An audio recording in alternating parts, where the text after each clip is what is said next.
Ganyan talaga siguro, talagang kailangan lang natin na sipagan lang yung mga quality upload natin ng mga videos para medyo mapansin naman tayo dyan ng iba. Pinapansin natin sila, pero sila naman na hindi naman namamansin sa atin. Paano yan?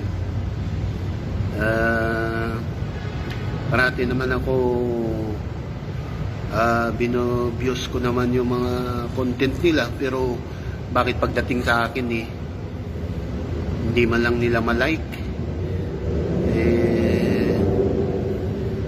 Yun na nga ang problema dito kasi sinusuportahan natin sila parati, pagdating naman sa atin halos hindi naman nila tayo pinapansin. Alaw-pansin tayo parati pagka tayo naman ang mag-upload ng mga videos dito.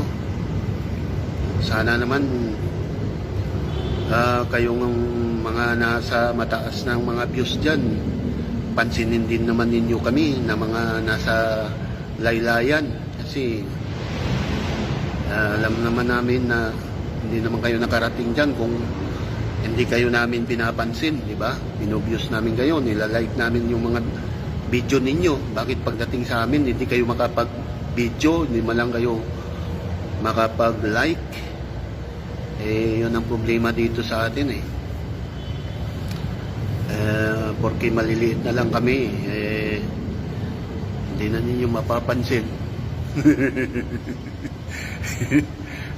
Dapat pansinin din ninyo kami kasi kami nga yung mga maliliit inaangat namin, tinutulong-tulungan namin kayo na nandyan kayo ngayon, nag-i-enjoy na kayo ngayon sa mga views nyo, sa mga like nyo, sa mga comments nyo. Dapat kayo rin naman, dapat